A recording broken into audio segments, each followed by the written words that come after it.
pang sinasabing name, but more or less, they are already from another generation.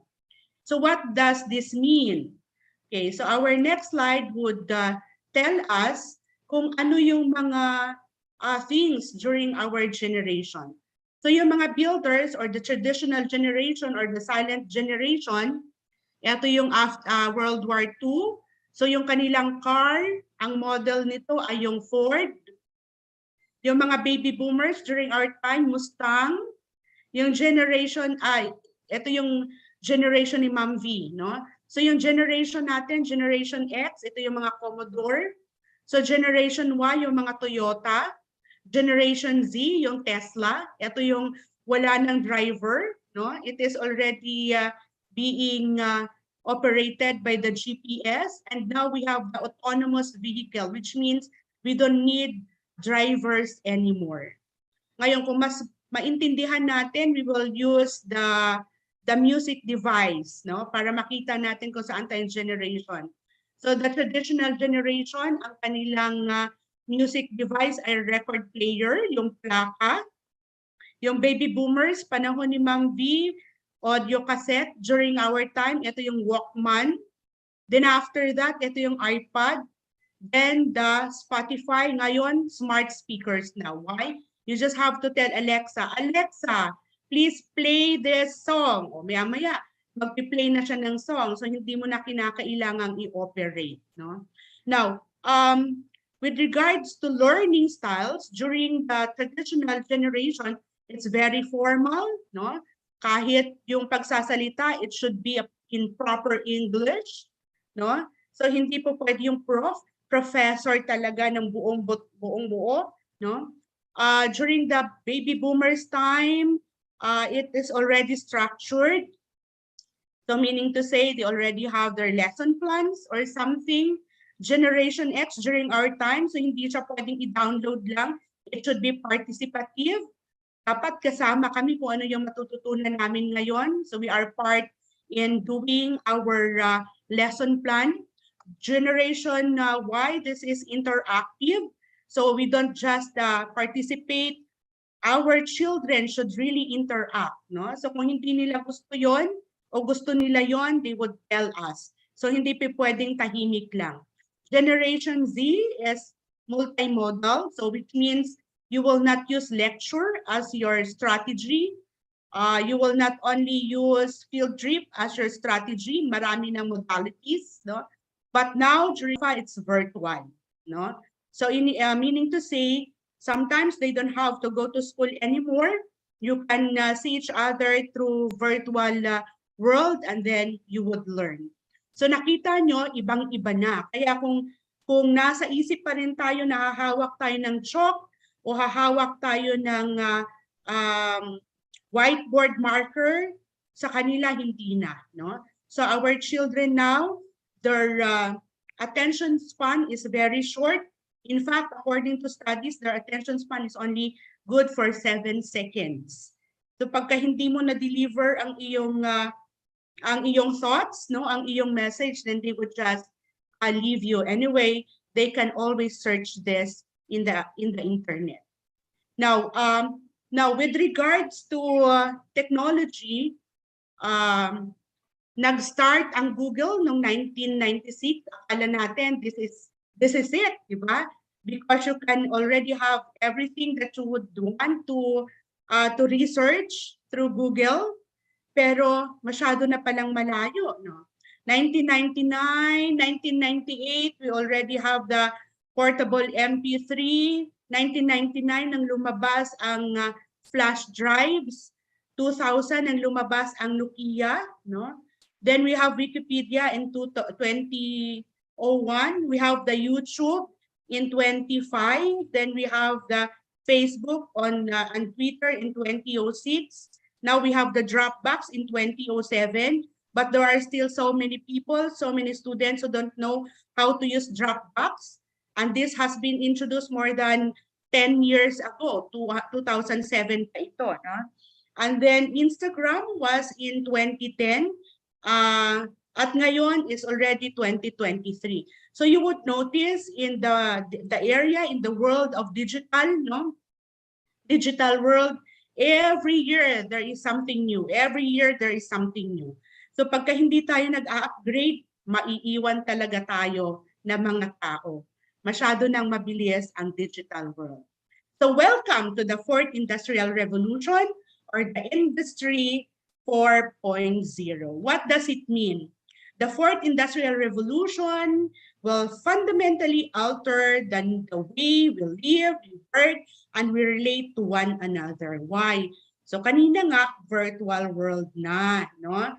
So kung nangangapit bahay ka pa,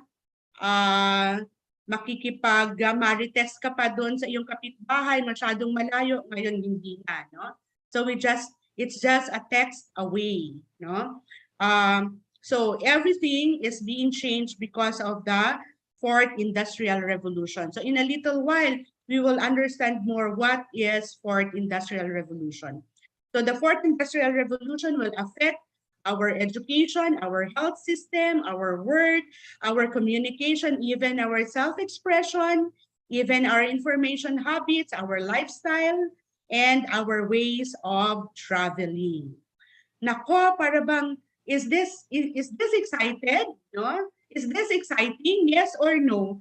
Yes, pero medyo kinakabahan din. Kaya pag ako nagta-travel, talagang inaayos ko lahat kasi in a little while, pwede na siya mag-change, no? Baka maiwan ako o saan ako pupunta.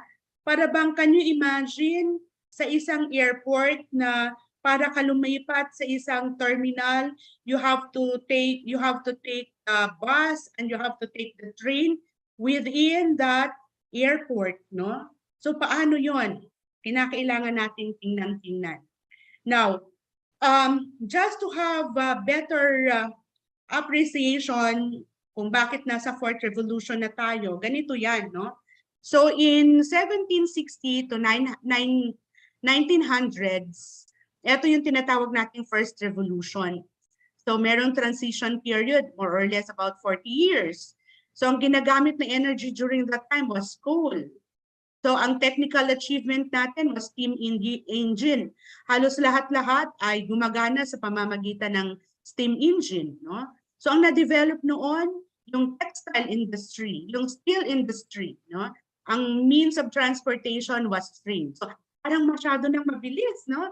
So meron na tayong mass production ng damit. Meron na tayong mga iron or steel na nagagamit para sa mga buildings. But that was still part of the first revolution, industrial revolution. Now, how about the second industrial revolution? So it started in 1900s to 1960. More or less about 40 years din ito. So paano natin masasabi na nasa second na nga? Hindi na tayo masyadong gumagamit ng coal but we use electricity. So meron na tayong electricity, no? So we already have the train and the car, no? So we already have machine building. We already have internal combustion engine. So mas mabilis na yung ating production. Bakit? Kasi hindi na coal yung ginagamit, kundi yung electricity.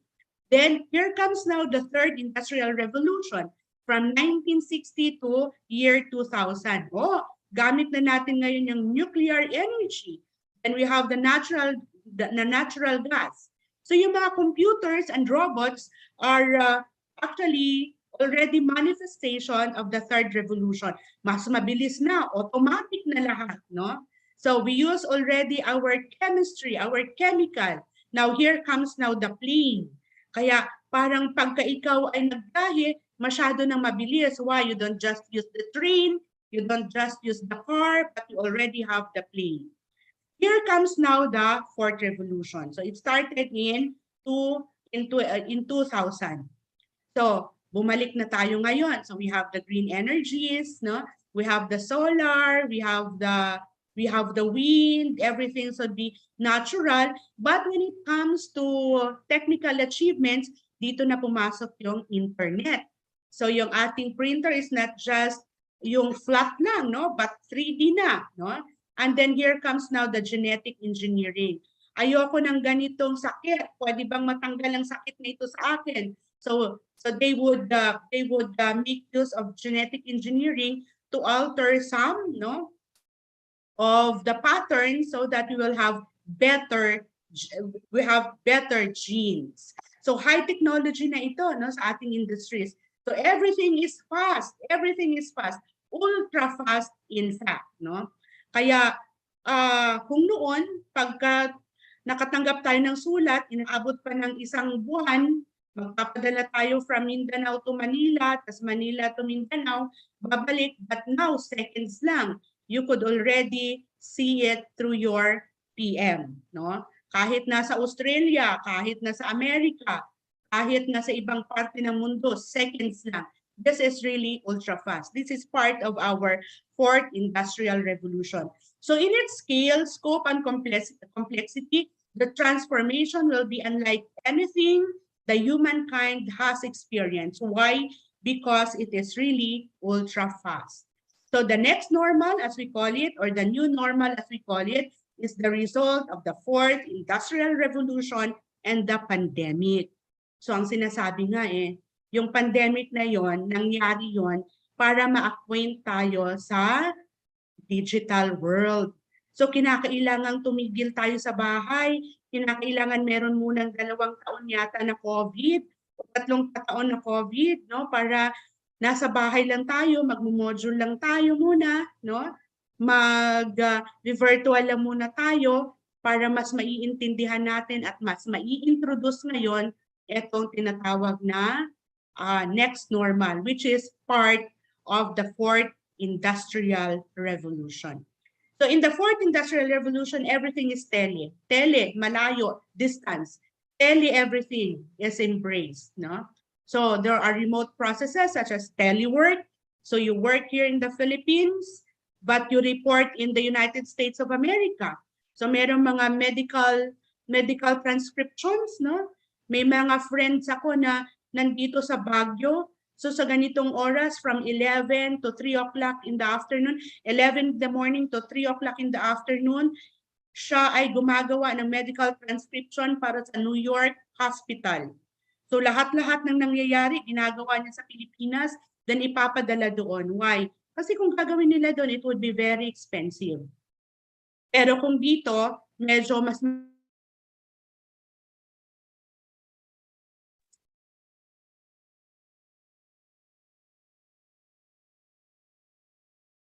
Ma'am Framer, muted po kayo.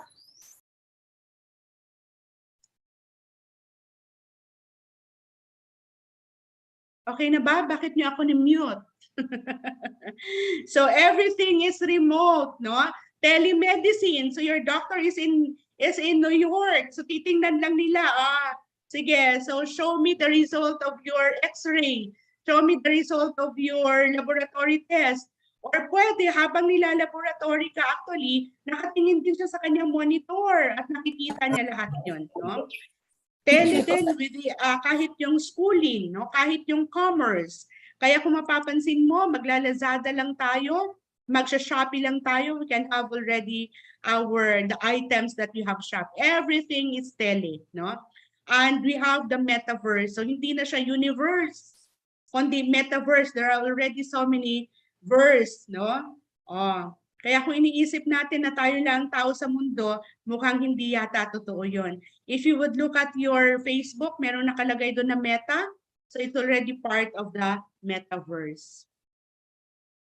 All right. So the main concept that may define society in the fourth revolution is hyper-connectedness.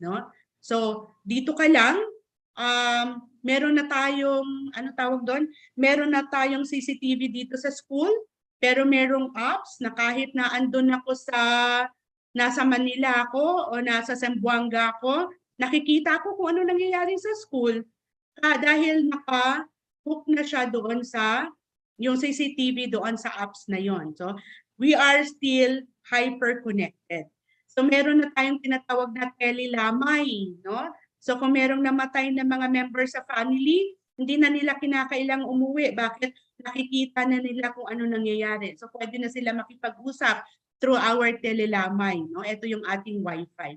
We already have hyper-intelligence. Kung nakilala nyo na si Siri, so you Si Siri, no? Siri, where is this, kung saan man gustong malaman, maya-maya sasagot na sa'yo si Siri. So, hindi mo na kinakailangang i-type that. You just have to talk to Siri, no? Or si kay Alexa, Alexa, please turn off the light. Or Alexa, please give me a disco light. Or Alexa, please turn on the aircon. O, gagawin yun ni Alexa. Kaya sasabihin mo, ang talino naman ni Alexa, yes, no? That's part of the artificial intelligence. And of course, the convergence. Ano yun? We can converge. Kagaya nito ngayon, no? Si Miss Jen ay nasa Australia. Ang iba sa atin nasa kanilang boarding house. Si Paddy Shirley, malamang na andun siya ngayon sa Cotabato City. Si Sir Bergante ay nasa loob ng kanyang sasakyan. Pero nagko-converge tayo. No? So this is actually part of fourth industrial revolution. So humans yearning for safety and convenience fuels reliance on digital tools. So para malaman ko kung ano nangyayari sa amin, kinakailangan merong CCTV. Para kahit wala ako, nakikita ko ang nanay ko. Nakikita ko kung yung ref, nabuksan na ba nila? Wala na yung cake na naiwan doon. O, tingnan nyo. So everything, kaya maya-maya, ayoko na ng ganitong phone. I want to have the newest version of this phone, no? Na pwede kong i-download yung apps na kailangan ko. Why? Because if we have all of these apps, we feel safe and it would be very convenient to us. So the best and the worst of human nature are amplified because of this fourth industrial revolution, which is the digital world, no? Or the artificial intelligence world.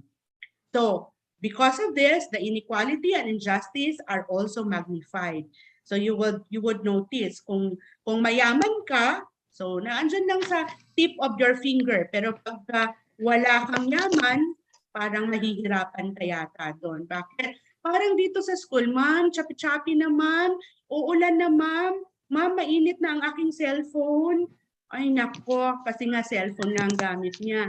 Pero yung medyo mayaman, okay lang kasi naka-laptop siya, nandun pa siya sa kanyang room na air condition.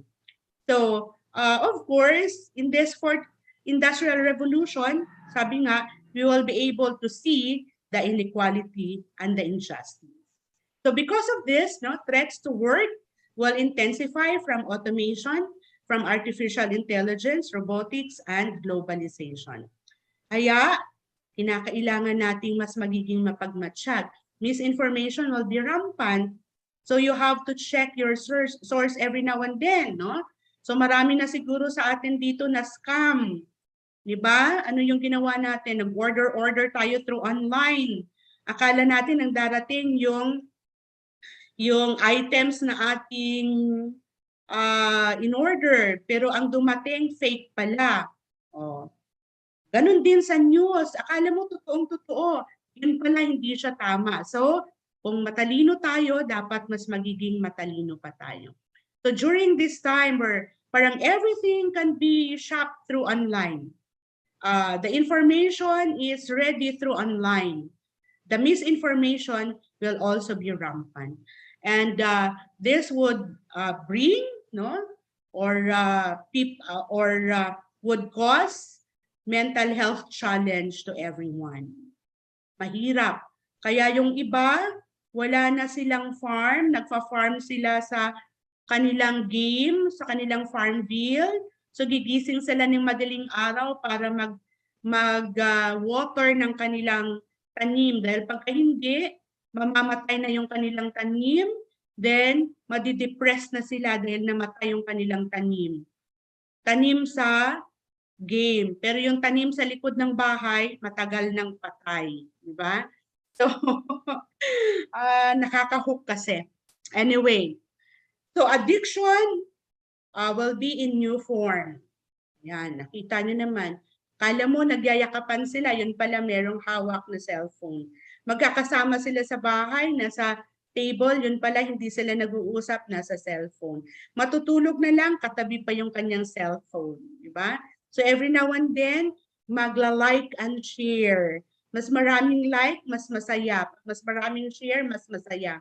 Pag walang like and share, madi-depress. So we get our appreciation through the like and shares of other people. Nako, malungkot yun, no? So, eto ngayon yung reality sa ating fourth industrial revolution. Now, here comes ChatGPT. In last month, we had our monthly symposium with Ayamsco and APAMI. This is an organization of all United Methodist Church-related institutions from kindergarten to college. And I would use some of the presentation of our presenters during the time, Dr. Yang Min Paik of from Korea, and Dr. Paul Shaw from Japan. No? So sila yung aming naging resource persons.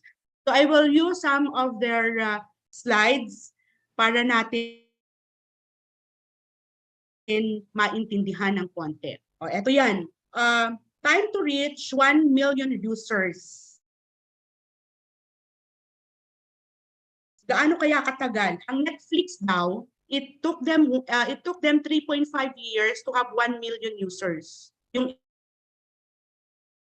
Airbnb, 2.5 years to have 1 million users. Yung Facebook, 10 months. Yung Spotify, 5 months. Yung ChatGPT, 5 days. Meron na siyang 1 million users.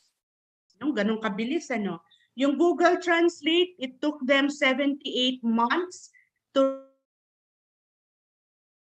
reach 100 million users. Ang Spotify, 55 months. Ang Instagram, 30 months. Pero ang ChatGPT, just in 2 months, they were able to have 100 million users. Kaya kung hindi nyo pa nakilala si ChatGPT, ang tanong, saan kaya tayong lugar nakatira? Sa Pilipinas. Anyway, so as of the moment, there are already 1.5 billion users of ChatGPT. Bakit? Ano meron? Pero sa Pilipinas, ang iba hindi pa nila kilala si ChatGPT. Hindi pa pinag-uusapan even in the higher education. So si ChatGPT is a supercomputer. To use their language, although I don't understand this language, pero just to give us the idea, no? Yung A100 na computer ay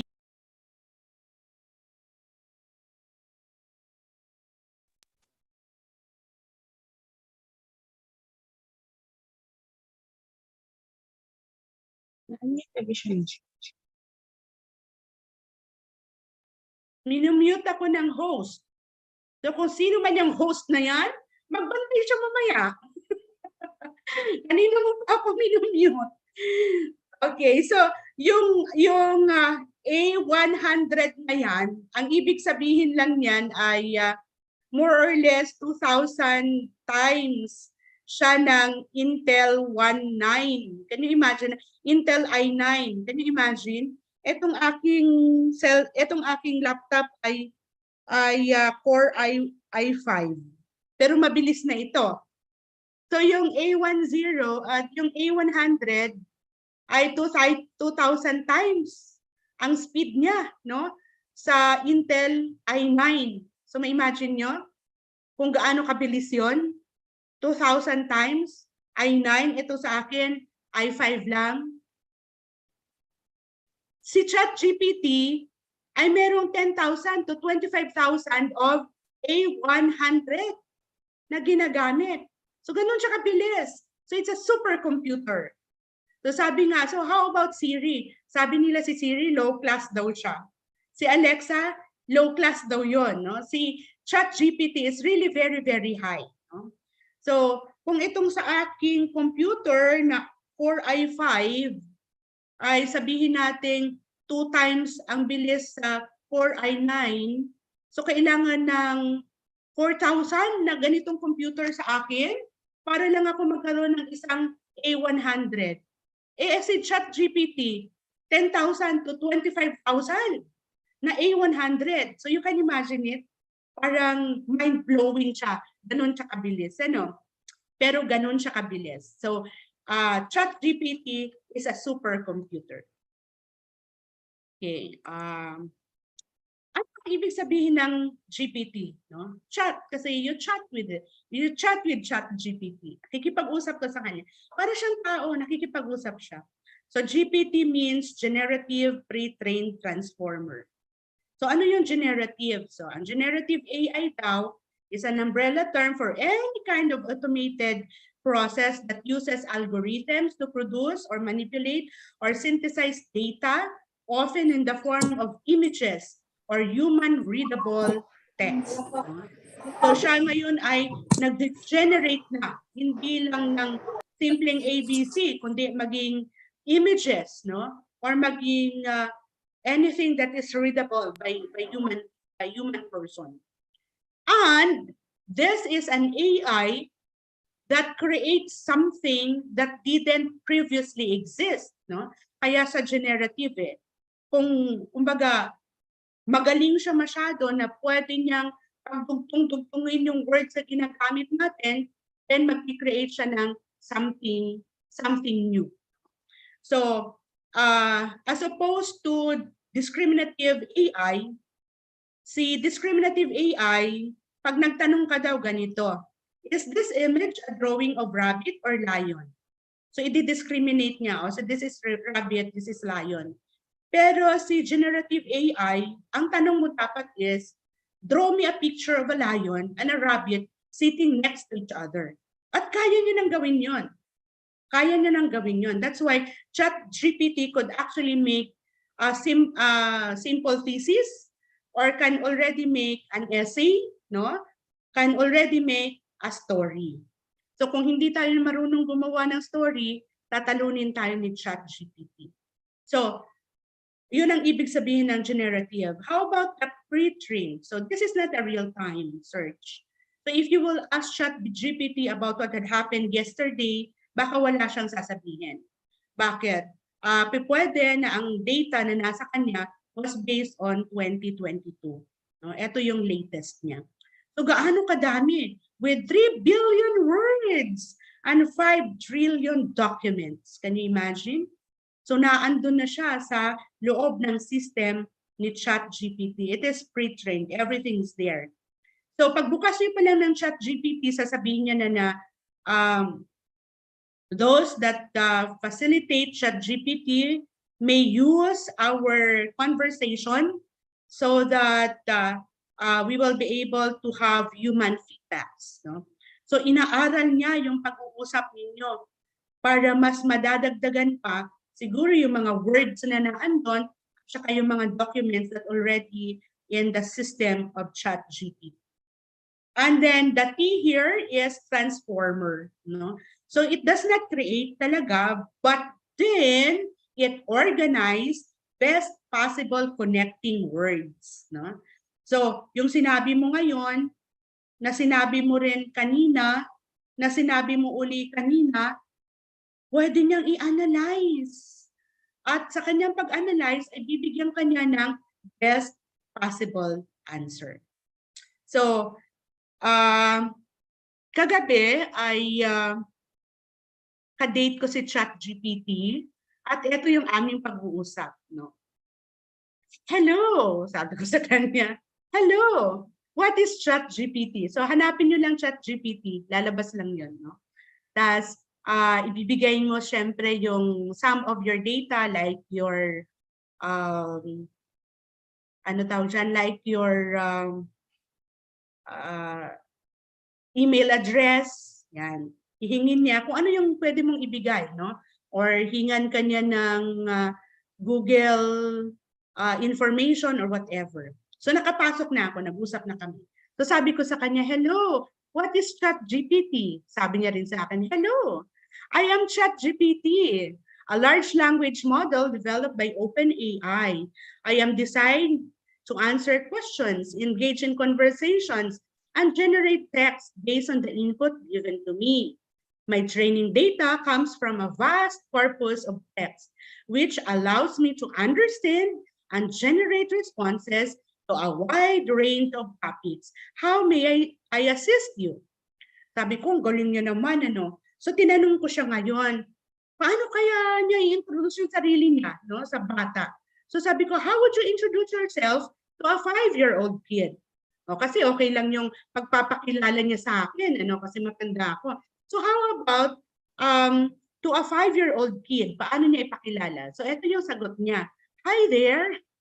So ganun daw magpakilala sa ChatGPT sa 5-year-old.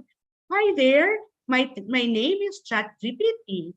I am a computer program designed to have conversation with people.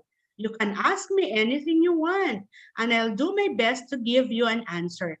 Think of me like a real smart robot friend who can help you learn new things and have fun. So, can you imagine kung ang 5 years old kausap niya, aba mag-i-enjoy si 5 years old. Why? Kasi meron siyang robot friend. So I asked ChatGPT, do you know how to converse in Filipino? Oh, galing niya. Sabi niya, yes, I can converse in Filipino or Tagalog language. Oh, just let me know if you have any questions or topics you want to discuss in particular, and I'll do my best to assist you in Tagalog. So sabi ko, ilang grupo ang mga katutubo sa Pilipinas? Oy, alam nyo, seconds lang. Sumagot na siya kaagad. Sa kasalukuyan, mayroong mahigit na 110 na mga katutubong grupo sa Pilipinas. Ang bawat grupo ay may kani-kanyang uri ng kultura, paniniwala, wika, tradisyon. Ang ilan sa mga kilalang grupo ng mga katutubo sa Pilipinas ay mga Aita, Igorot, Mangyan, Lumad, at Moro. Matalino.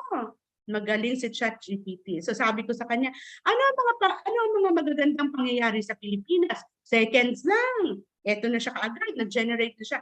Sa Pilipinas, mayroong maraming magagandang pangyayari at kaganapan. Narito ang ilan sa kanila. Oh, so festivals, scenic spots, beaches, food. Sinabi niya lahat-lahat so, no? At meron pa siyang mga examples. Hindi lang simple, kagaya ng ati-atihan, kagaya ng Panawi Rice Terraces, kagaya ng El Nido, no? Yung mga ganun. So sabi ko, ano naman ang hindi magagandang pangyayari sa Pilipinas? Katulad ng maraming bansa sa mundo, di ba? Pagka nag-chat ka, para talaga siya nakikipag-usap. So sabi niya, katulad ng maraming bansa sa buong mundo, mayroon ding hindi magagandang pangyayari sa Pilipinas, gaya ng kahirapan, corruption, kriminalidad, traffic. Sabi ko, mas alam na alam niya yata kung ano nangyayari sa Pilipinas kasi yung traffic ko, hindi ko akalain na sasabihin niya pero kasama na doon. So sabi ko sa kanya, pwede ko bang marinig ang iyong boses? Nag-English siya uli. Sabi niya, I'm sorry, but as an AI language model, I don't have physical voice or ability to speak. However, I can generate text-based responses to your queries. Please feel free to ask me anything you'd like to know, and I'll do my best to assist you. So sabi ko, you've been helpful so far. In what way can you best help college students and faculty members? So, sagot na naman siya, no? As an AI language model, I can assist college students and faculty members in number of ways. Here are some examples. So, research, writing, language learning, problem solving, productivity. Di ba? Mas matalino pa yata siya sa ibang mga graduating students, magaling gumawa ng research at nakakapagsulat pa, no? So, in terms of grammar, sentence structure, and overall clarity. So, medyo gabi na kami. So sabi ko sa kanya, thank you. I am hungry. We'll have my dinner. We'll chat you again. Sagot niya, you're welcome. Enjoy your dinner. Sabi ko, parang tao talaga kausap ko. Feel free to reach me out if you have any questions or need assistance. I'm here to help. So sabi ko, how will I exit? So sabi niya, to exit the chat, simply close the chat window or type bye, goodbye, or exit. No? So sabi ko sa kanya, goodbye. Sagot niya rin sa akin, goodbye. It was a pleasure assisting you. Don't hesitate to reach out again if you have any questions or need further assistance. Have a great day ahead. Alam nyo, habang iniisip ko to, sabi ko, alam nyo, siguro yung mga taong depressed, if they would just know ChatGPT, baka hindi na sila mag-iisip na magpakamatay. So mamayang gabi, siguro kakausapin ko ulit si ChatGPT, magpapanggap ako na depressed ako. Tas magpapatulong ako sa kanya na mag-diagnose ng aking nararamdaman. So subukan ko kung ano yung kanyang sasabihin. Pero ang punto ko dito, mabuti pa si ChatGPT, no? Parang tao. Meron pa siyang ethics, di ba? Kung kausapin. Ang iba, kasama mo sa bahay pero hindi makikipag-usap. Anyway, so I'll stop here, no? Para lang makita ninyo kung paano si ChatGPT, paano siya makatulong.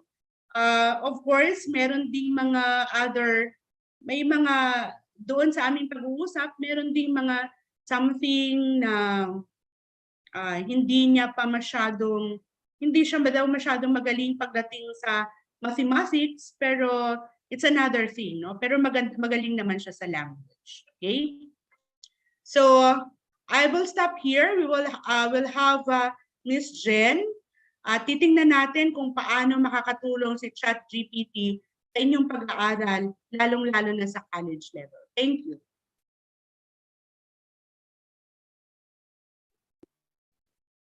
Thank you so much, Professor Fraima. That was really enjoyable. Nag-enjoy po talaga ako, and I could relate to what you said about people talking to ChatGPT. Nai-enjoy ko actually yung mga conversations ko with with ChatGPT. And when I was living alone in Japan, na-try ko din yung kausapin si Siri, but I was not depressed. I was just curious. So good afternoon po sa lahat, lalo na sa organizer ng event na to. Thank you, SBMCI, for having me again.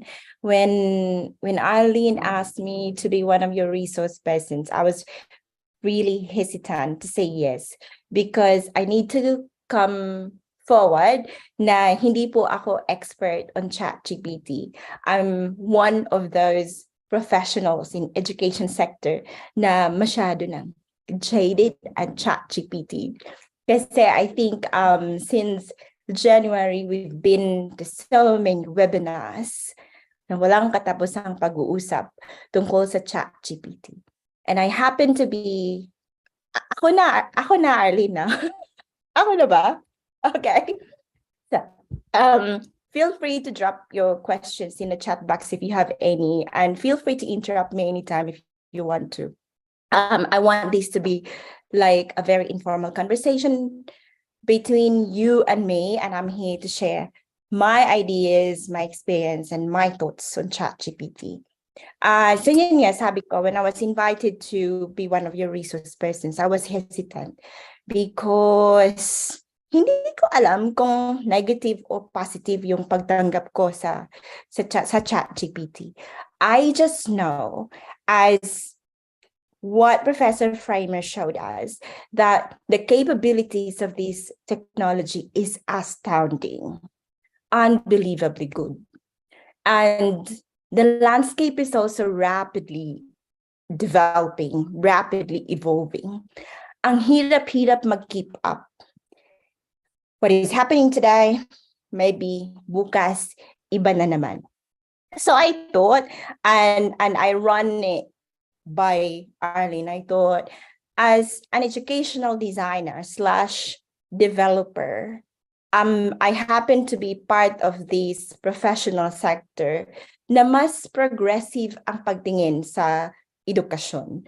And tatagalogin ko to para hindi maintindihan ng mga employers ko dito, where we are mostly critical kung gaano kabagal ang higher education institutions dito sa Australia, at least, sa pag-keep up ng change at sa pagtugon sa pangailangan ng mga estudyante.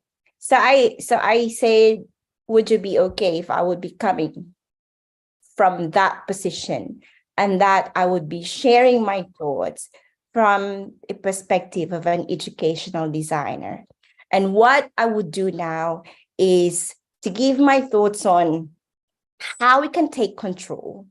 Kasi nga sobra siyang mabilis. So paano natin siyang pabagalin na, oops, sandali lang ChatGPT, hindi ikaw ang boss dito. Kami pa rin na nasa education sector ang boss dito. So that would be my presentation today.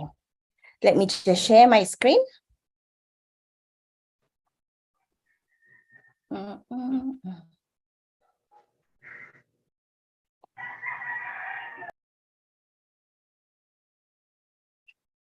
right.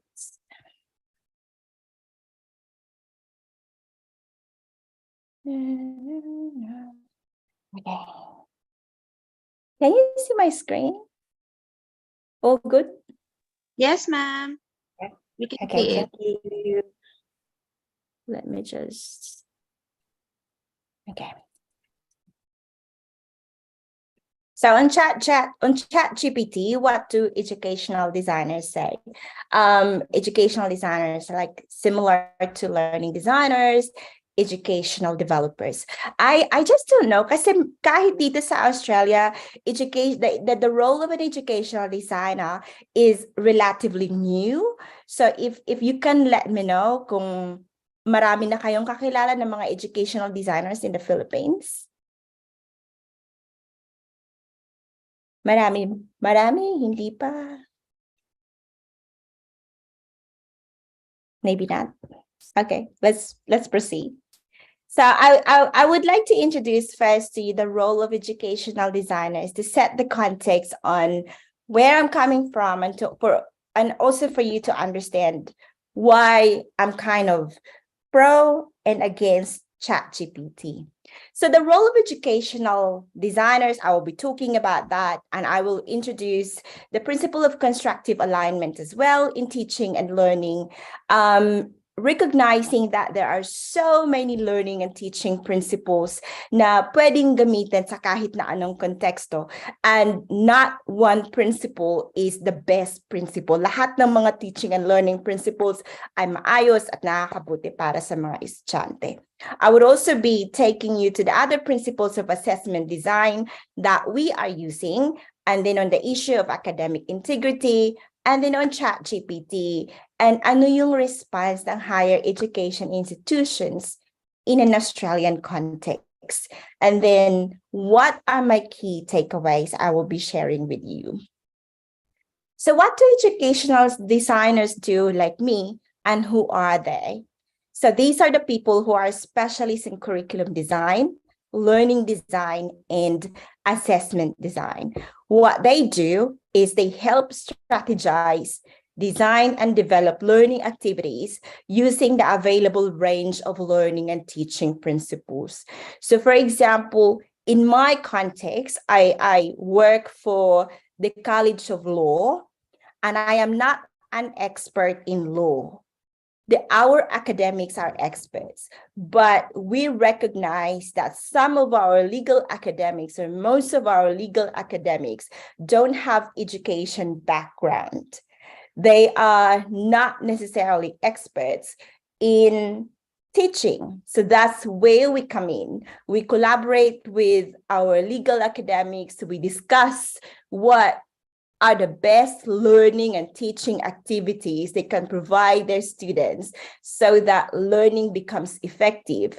And then what assessment types are best to really assess what the students are learning. So the students can graduate and say, yep, I'm ready. I can be a lawyer. I can represent you in the court. I have the knowledge and skills. I have what it takes to become a legal practitioner. So that's our role. So why do we care then about ChatGPT kung ang ginagawa lang naman namin pala ay makikipag-usap sa mga content expert at tulungan sila na magdesisyon on ano yung mga best na learning and teaching activities for them. So we care about ChatGPT because effective assessment design is at the core of what we do. And when we say assessment design, we start with the question, okay, how are you assessing your students, professor? What assessment type are you going to give your student to ensure that your students finish the course with the learning outcome that you promised them? And to do this, we apply the constructive alignment principle, where we look at the learning outcome na kung ako si estudyante, sasabihin ko, bakit ko kukunin tong course na to, or subject na to? And then the academic would say, at the end of the course, you will get this. Ngayon, dahil pinrami sa akin yan ni academic, the academic has the responsibility, the obligation to help me, the student, achieve the learning outcome. How? Through appropriate teaching and learning activities. Kapag hindi ako binigyan ng tamang suporta, that means that the academic has failed on their responsibility and obligation to support me to succeed. At the end of it, what evidence can I show that I have actually gained the learning outcomes, that I have actually succeeded in achieving it? Then here comes the assessment task. Dito na ako iti-test ni academic, and for me as a student to demonstrate na na-achieve ko nga yung learning outcome. So I think if there is one principle in teaching and learning that as educational designers really adhere to as yung batas ng educational designers, it's the constructive alignment principle. And let me just show you a snapshot of this principle. And I'm sure the educators here are very familiar with this already. This learning outcome is from my most recent course at Monash University na natapos ko lang this month. One of the learning outcome of the course said, at the end of the course, the student would be able to synthesize. So pag-unpack ko yung mga theory and yung knowledge, tapos magbubuo ako ng bagong knowledge. Models and strategies applicable to the field of educational technology. So I think this is very, very timely that we are talking about ChatGPT. So that's the learning outcome. Ngayon, ang learning and teaching activity to help me achieve the learning outcome is that every week, nagkikritik kami ng online instruction content. Kinikritik namin, ini-evaluate namin yung strengths and weaknesses ng online instruction content at dinidiscuss namin in an online discussion forum with our advisor and peers. So every week namin ginagawa yan to develop our skills to synthesize and apply our knowledge of theory, models, and strategies. So bumabalik kami lagi doon sa learning outcome. How is the learning and teaching activity relevant to the learning outcome? And then at the end of it, para alam ng advisor namin kung successful ba kami sa pag-aaral namin, we needed to create our own content. So yung contents na ginawa namin, we developed a webpage. We developed an infographic. And we developed a video. Pero hindi nagtatapos doon yung assessment namin. We needed to demonstrate our thinking. We needed to demonstrate what was happening behind the scene, behind the artifacts that our advisor could see. Kasi madali lang naman magpakita ng video, madali lang naman magpakita ng infographic and webpage. But our teacher wanted to understand where we were coming from, what decisions we took, what theories we considered, what strategies we applied, bakit pula yung ginamit ko, bakit hindi pink, bakit hindi yellow, bakit malaki yung margin. So those type of things, merong pagde-defend doon sa decision mo, doon sa ginawa mo. And for me personally as an educational designer, I thought that this was a very good alignment of learning outcome, learning and teaching activity, and assessment. And I'll just jump forward. Iniisip ko, well, ginagawa ko tong project na to because I was a student in doing this. Hindi ako educator dito. I thought as a student, kaya ko bang i-ChatGPT to? Kasi 'di ba, at the start of this session, we were already wondering, we're already asking, is ChatGPT more intelligent than humans? My conclusion with this assessment is hindi ko to kayang i-ChatGPT. Kasi hindi kayang palalimin ni ChatGPT kung ano yung mga decisions na tinake ko to present the artifacts. So, with that experience, with my experience na hindi ko kinayang gamitin si ChatGPT to produce my project, pwede na ba can we already rest on our laurels and say, okay, so ChatGPT is really not that intelligent or not too fast? Because maybe at the time, this was 2 weeks ago, at the time that I was doing this project, maybe ChatGPT was not yet capable to think at the level that I wanted it to. But maybe if I go back to ChatGPT now, maybe it can actually do it now. Because as Professor Freeman said, it's a supercomputer that is super fast and it has supercomputer capabilities, not even superhuman. It has supercomputer capabilities. What it cannot do today, it may actually be able to do tomorrow. Our Associate Dean of Education at College of Law said, okay, maybe ChatGPT can handle, like non-complex questions, because sabi niya, I asked ChatGPT to evaluate the concept of property, the law of property, using the theory of Foucault. Hindi daw kinaya ni ChatGPT. And we joked about maybe associate professor, maybe pag bumalik ka today and tanungin mo si ChatGPT ng the same question, it can already give you the question that you wanted. So ganyan ka kabilis. Ganyan ka amazing yung technology ng ChatGPT. And I was listening to Professor Freima go through the brief history of the digital development and getting on to ChatGPT. And mind you, my husband is not on ChatGPT yet, but he might actually sign up at the end of the session. Yeah. Shaking. Yeah. No chance. Yeah. But I was one of the early users of ChatGPT. Okay, then, is the principle of constructive alignment enough?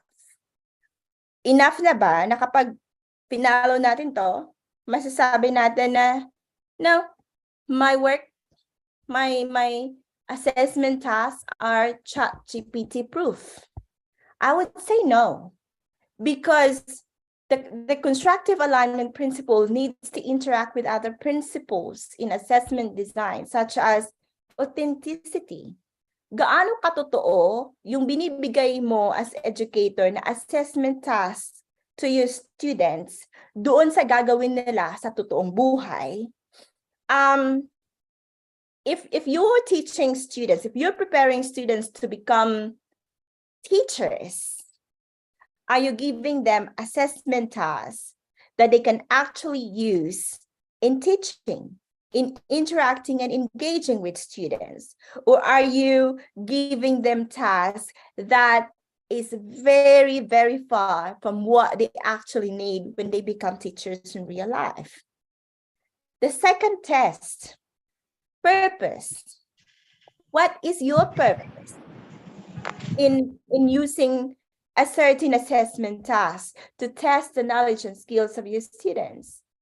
Is it for the students to demonstrate, again, we go back to the learning outcome?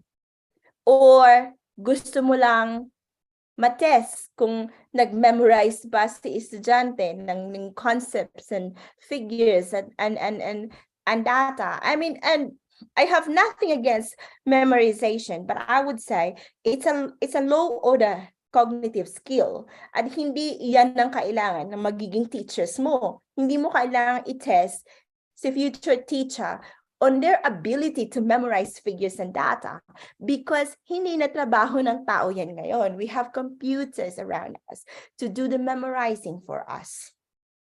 The third test, academic integrity. And I would say na dito sa Australia, sobrang paranoid sa academic integrity. Makalimutan mo lang mag-reference for one sentence, they will already call you out for academic integrity breach. So yung konsepto ng plagiarism is malaking-malaki sa Australia. They take seriously yung pagnanakaw ng intellectual property mo. So these three principles need to interact with constructive alignment para i-boost mo yung reliability and validity ng assessment task mo. Now, let me show you an example of an assessment scheme na kinuha ko from a real subject.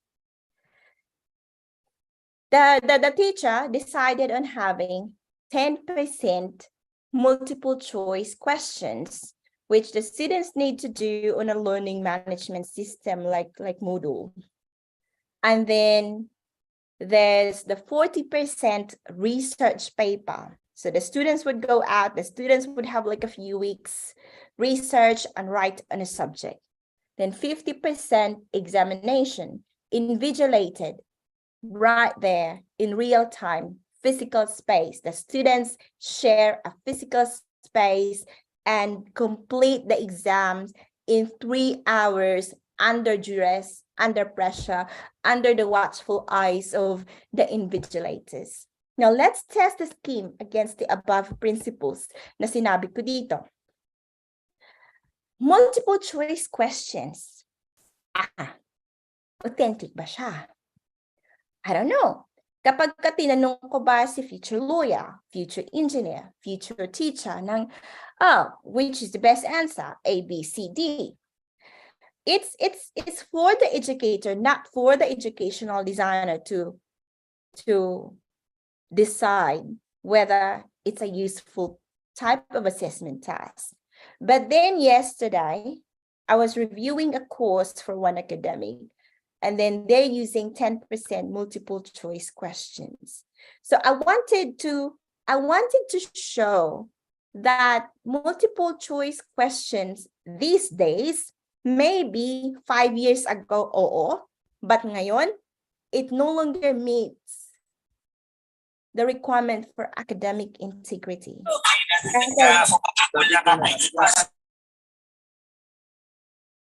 Kasi I run the questions through ChatGPT and it gave me all the correct answers in a matter of 1 second. And those questions were complex legal questions. So you give the students to say like, you do it virtually, you do it on your computer, you do it on your own learning management system. You have a time limit of 1 hour to deal with 20 complex legal questions, multiple choice. The students would get 18/20, 17/20. That's a walk in the park now. 10% of my mark would actually be taken care of by ChatGPT. Now, does this assessment scheme ensure that the student is meeting the learning outcomes? Of course not. Is this authentic? Of course not. Does it have any meaning for the students? Of course not. 40% research paper. And then the academic would say, if you're citing your sources, you need to declare all your sources. Okay, that's fine. What if I ask ChatGPT to write it for me then? And then I just provide the sources because mind you, ChatGPT doesn't know how to reference or how to cite sources just yet. But a scheming student would be able to do, okay, I know that source A says this and source B says this. Then I will ask ChatGPT to say, evaluate what these authors are saying. ChatGPT will do that. And then me as a student would just provide the citation. And that's it. That's fine. Again, academic integrity breach is a serious issue here. And it has no meaning for the students anymore. And it's not authentic anymore. Our academics are not our academics, but I think a lot of the academics are still thinking that ChatGPT cannot handle complex questions. I don't know. What is the basis for such an idea and such close-mindedness that ChatGPT would not be able to handle complex questions? Because as we said, it's a rapidly developing technology, and what it cannot handle today, it would be able to handle tomorrow. And the more you prompt it, the more you feed into it, the better it would be. So halos infinite yung capabilities niya na maging matalino. How I wish I would become smarter, but I think I've already reached my limit. Hanggang dito na lang yung talino ko. Habang si ChatGPT ay patuloy na tatalino. And therefore, a lot of the teachers said, okay, then let's go back to physical, invigilated examination. That's the only way that we can protect academic integrity. That's the only way that we can be really sure that we are testing our students' skills and knowledge, and therefore they meet the learning outcomes. Well, bad news for the teachers, because Rowena Harper, one of the leading authorities in Australia when it comes to assessment design, said their research showed that examination is not cheating proof. Like kahit exams, nakakapag-cheat ang mga estudyante. Another issue with invigilated exams is that it doesn't really test the learning outcomes. If you say, uupo ang estudyante for 3 hours para mag-test, okay, that's good. Testing under pressure. As a student, I was always bad with exams because I was never good with handling pressure. Pero let's go back to the learning outcome, for example. In that 3-hour exam, can we actually say that the students are able to synthesize and apply their knowledge? Now, if you are synthesizing, even the best researchers in the world, maybe Arlene and Professor Framer can attest to this, even the best thinkers in the world need time to synthesize something, because you need to break theories apart and then put them together again to come up with something new. How can the students do that in a matter of 3 hours? Tapos pinandidilatan pa sila ng bantay nila sa exams. Impossible. So if you're only relying on exams, how can we say that the students are supported to achieve this learning outcome? So it's napakalaki siyang dilemma. And you might want to ask me questions on how we are going to solve this problem. Wala po akong sagot. Pinopost ko lang siya as an issue. Now, let's move on. We've already covered the issue of academic integrity as I've already said. Multiple choice questions, research essays, exams in the age of the fourth industrial revolution, hindi talaga natin mapanghahawakan na our students' output are 100% with academic integrity. because research says that none of these tasks are immune to academic integrity breaches. And therefore, there's the push for more authentic and process-oriented tasks. And what do they mean by this? So pagka more authentic, for example, yung mga estudyante namin ay mga law students. So anong ginagawa ng law students? Nagpe-prepare ng legal advice to the clients, nagre-represent, nag-investigate to prepare a case summary.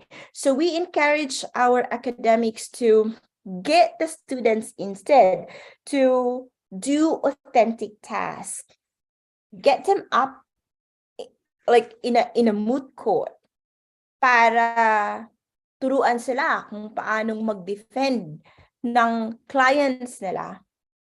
Actually get them to actually do lawyering tasks rather than write 4,000 word research paper that might not actually be relevant for when they become a lawyer. Because even in my sector as an educational designer, it's a very academic oriented role, but I don't go to work and then my manager says, "Oh, Jennifer, today you need to write a 2,000 word research paper for me." Hindi ako ina-ask ng manager ko ng ganyang task. Mabuti na lang. Kasi if they would, I would use ChatGPT para maabot ko yung key performance indicator ko of producing research papers regularly at work. So my point here is maybe this is a good time to actually ask ourselves, are the assessment tasks we are giving to our students authentic? Are these assessment tasks going to prepare our students to become productive, ethical, competent, and empathetic professionals when they finish their programs or they finish their courses? Another push is for a more process-oriented task. Let's move away from the artifacts. Let's move away from the outputs. And some of the experts here in Australia are saying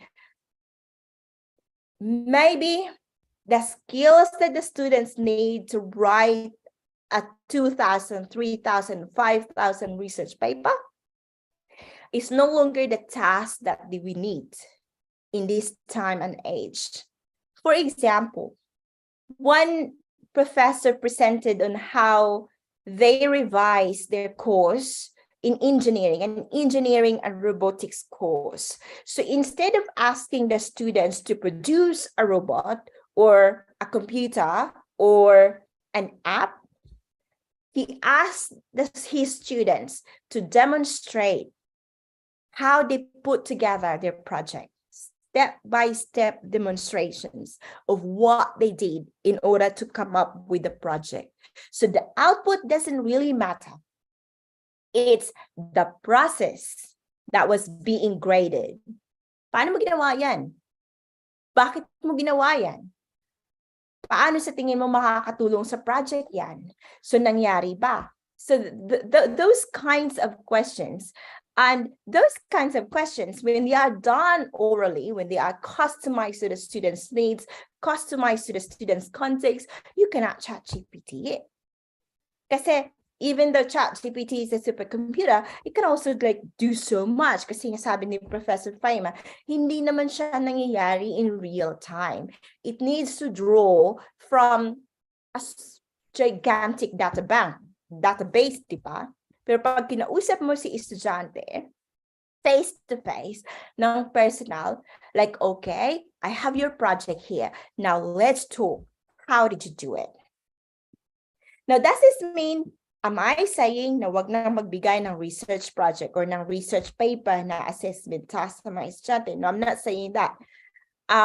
What we can do is get the students to defend the research paper.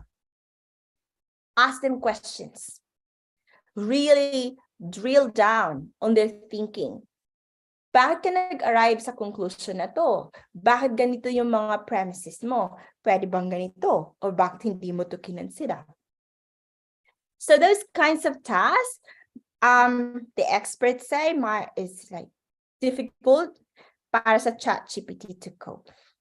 But then, yung mga ideas na yon are coming from individual educators, individual academics and experts, not necessarily coming from institutions. Because in my experience, I'm sure SPMCI is different because I find SPMCI very progressive, but I find that major institutions in the world are very hesitant to concede their authority, very hesitant to be questioned. And that's I think that's understandable because as the so-called harbinger of knowledge, the source of knowledge, how dare this technology come in and challenge our authority, our being, like the fountain of knowledge. So higher education institutions are not exactly the hotbed for innovation. Andun pa din sa research plus exam na tipo ng assessment scheme. And in my experience as educational designer, and from my conversation with other educational designers, they had been pushing for quite a few years now that assessment schemes should be more authentic, more meaningful, more personalized, more contextual. Walang nakikinig. But then comes ChatGPT. So kumbaga parang inabutan na. Kung ako pang mama, abutan nagkanas-kanas doy. Wa nay mahimo kung dili mag-change. So is ChatGPT a threat then? Yes. All those types of tasks are helpless in the face of generative AI. And I tested a multiple choice question, lalo na pagka you do it on a learning management system. Research paper na walang defense, walang personalized communication with the teacher, helpless. But will it be the end of education as we know it? I don't think so. Because remember, na there had been so many threats to education in the past, and they say the transition from the typewriter to the computer, they said this is the end of education as we know it. It didn't happen. We're still here. And Google came along. That was the end of education as we knew it. Didn't happen. We're still here. What ChatGPT is going to do is it's going to force change on us. Kahit ayaw natin na magbago, babaguhin at babaguhin tayo nito. It's fight it or join it. Pero it's not, I'm not saying that it's as simple as that. It's not as simple as I can't beat you, therefore I'm going to join you. And later we're going to have a little bit of a discussion about that. So how has the education sector in Australia reacted so far? And forgive me that I couldn't contextualize my presentation in the Philippine context because, as I said today, masyado na matagal na naalis ako ng Pilipinas, and mas maraming years din ako nag-spend ng pag-aaral na sa Australia. So it's really difficult to contextualize my presentation in the Philippine context. Lalo na kapag tungkol sa isang technology na ngayon lang nangyari. Like it's very new. So I could only tell you about what's happening in Australia right now. At first, in December, if I can remember it right, there was absolute panic, mostly from high schools in the states of New South Wales and Queensland. Principals were saying that they were going to ban the use of ChatGPT. Ban. That's what the school said. That's what the authorities were saying. But then the independent experts said banning ChatGPT is impossible because schools will not be able to monitor students' use of the technology at home. So it's a pointless response to say that we're banning it. And because they found out like really soon that banning ChatGPT was not going to help anybody, there were then a flurry of webinars ng katulad nito. So, yeah, I think I was privileged enough to be in the role where it was part of my job to keep up with what's happening in the digital world. So I was sent to so many webinars that by the end of January, parang pagod na ako sa usapin ng ChatGPT. But I still had to go. After the so many webinars and the voice of reason na tinatawag, they were saying we need to approach this logically. The technology has already arrived. It's not going away. It's now a matter of what are we going to do? How are we taking control? How are we going to position ChatGPT in a way that would be beneficial to our students and to the higher education institutions? And after that, many HAIs were in haste to develop policies.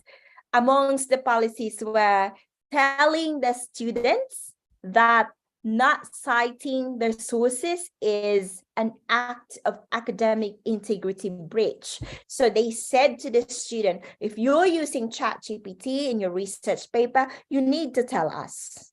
Now, if you were a student, would you? Professor Framer, ginamit ko po ang ChatGPT na to para sulatin tong paragraph na to. So,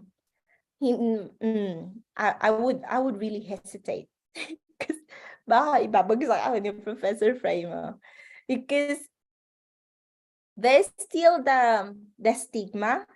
Kasi nga hindi pa natin alam, 'di ba? Hindi pa natin masyadong tanggap si ChatGPT. So there's still the stigma, the hesitation to actually acknowledge it. So medyo shady siya na pang-iinganyo sa mga estudyante. Kung na if you're using ChatGPT, you need to tell us, you need to cite your sources. But then right now, dito sa Australia, meron ng medyo relative calm. Kasi meron ng silang mga policies in place, kung ano ang gagawin, and there have been initiatives as well to actually integrate ChatGPT into the assessment task. But what I'm saying is that it's actually going to change how we are assessing the students. The skills that we require of the students would have to change. Kasi yung old paradigm, kailangan na siyang buwagin.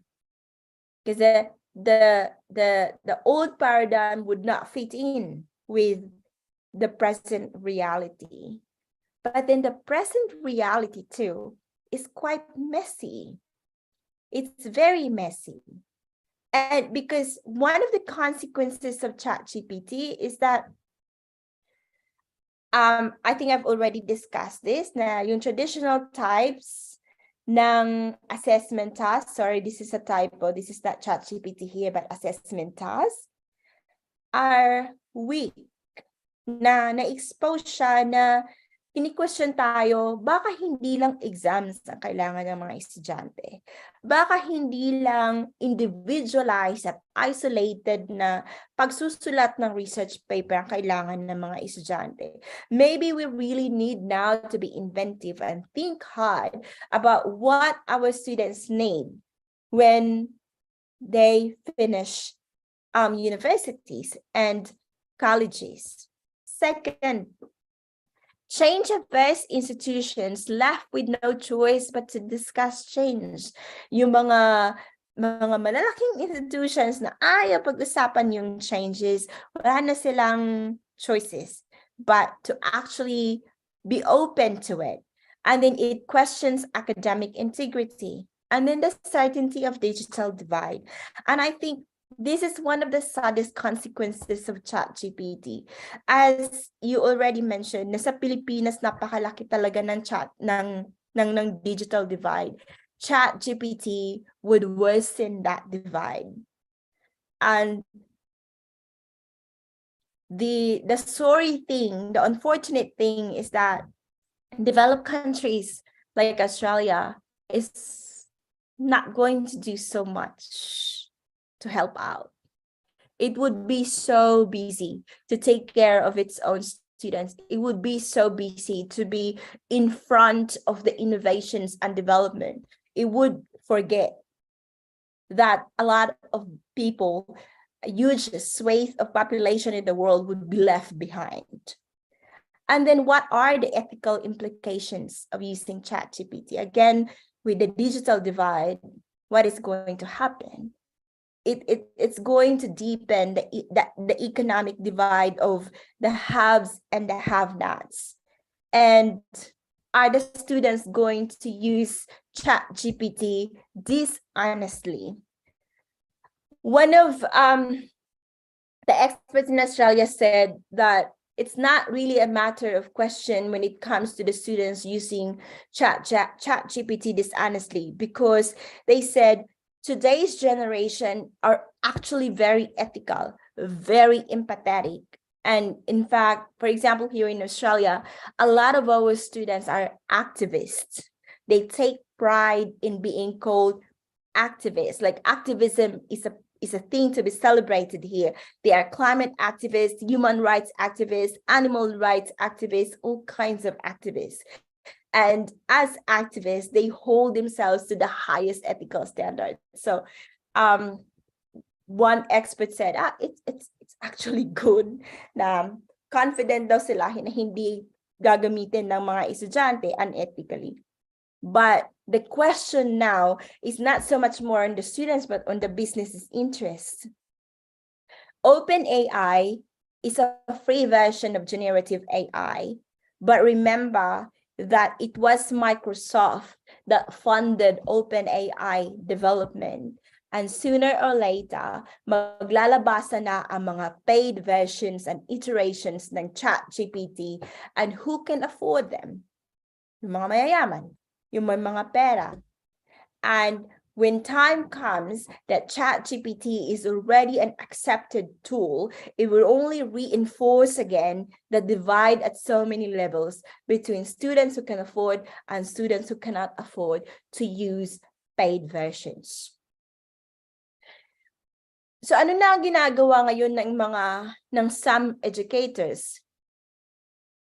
Ang ginagawa nila, yung ibang mga progressive educators, they are already designing assessment tasks that focus on process rather than the output. Hindi na sila nanghihingi lang ng project lang.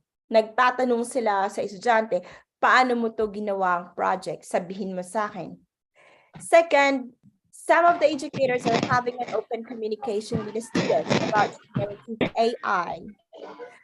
Talking about the limitations of generative AI, and some teachers are actually taking advantage of the competitiveness ng mga estudyante na some students are very competitive, intensely competitive, na sinasabi ng mga teachers, okay, if you're using ChatGPT, baka pass lang ang makukuha mo. Like for example, passing grade sa atin ay 75. Hanggang 75 lang ang makukuha mo. And competitive students wouldn't want that because they actually want like 100. Developing guidelines on how to reference ChatGPT or other generative AI tools. Universities like Monash University, they already have like a guide, a style guide on how to reference ChatGPT. The others are using ChatGPT to scaffold students' learning. So, ini-embed na talaga nila si ChatGPT sa course nila. Like, for example, students would have a weekly task of using ChatGPT to understand the basic concepts in the course. For example, sa medical course na replete with complicated concepts.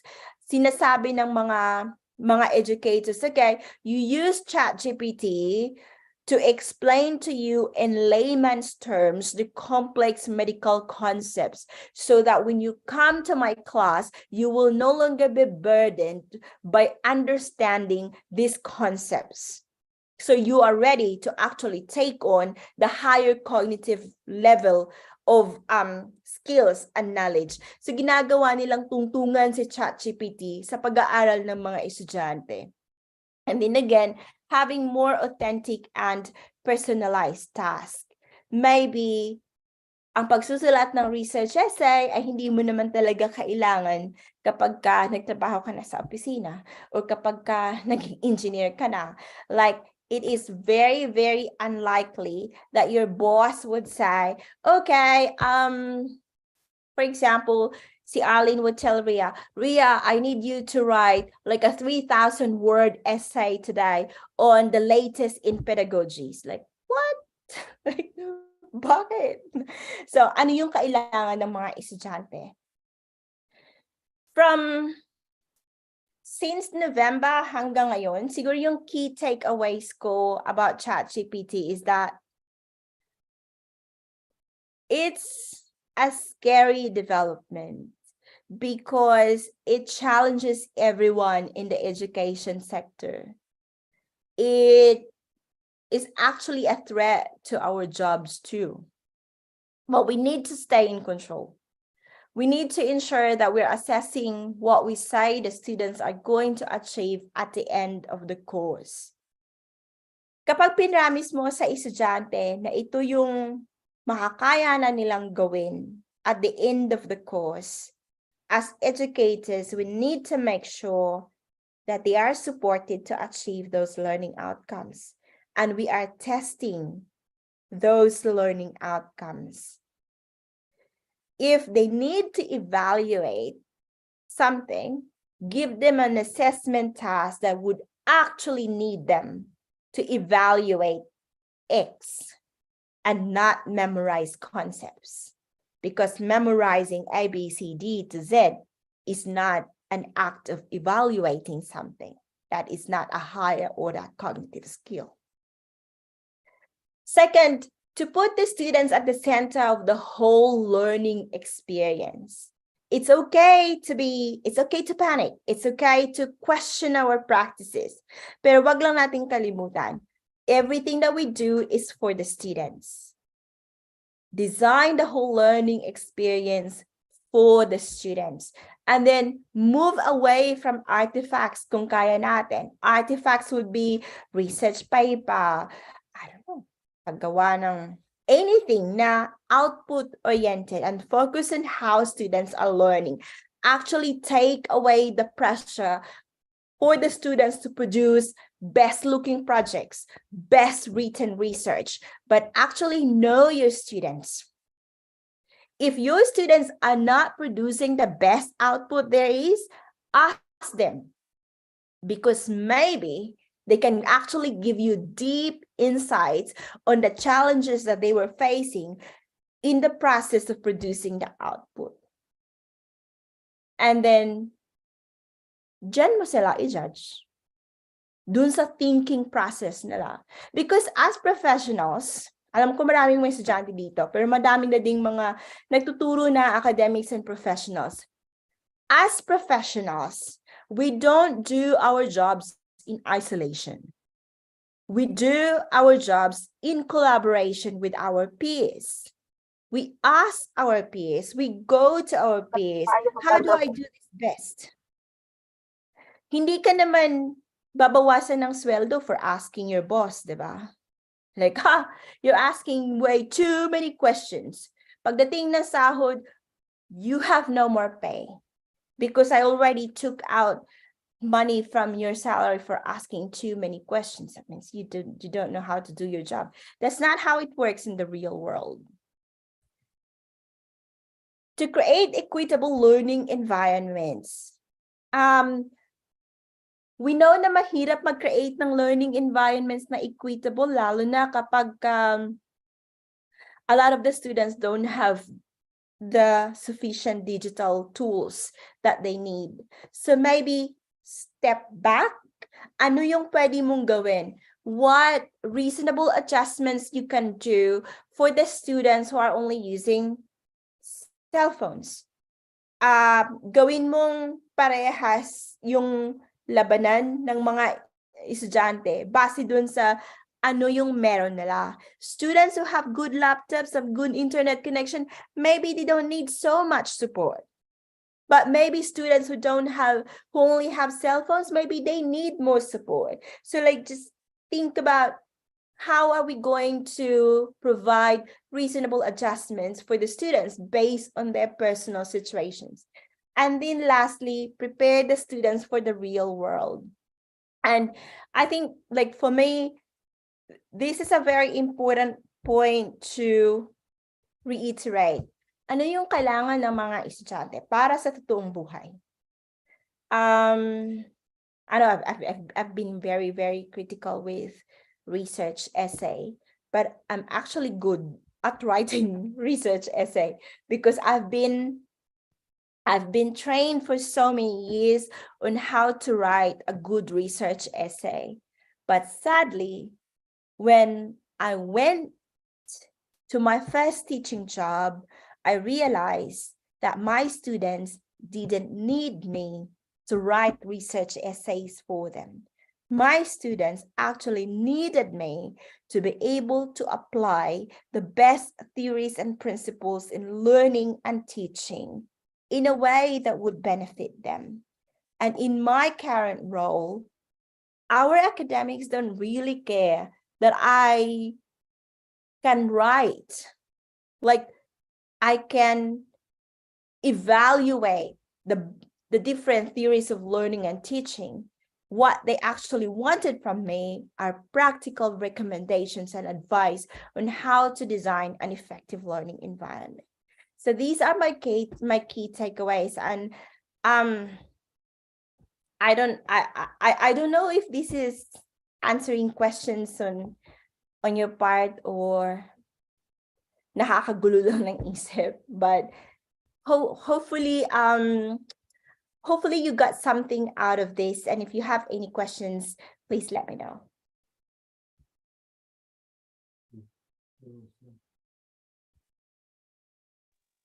Thank you, Ma'am Jen.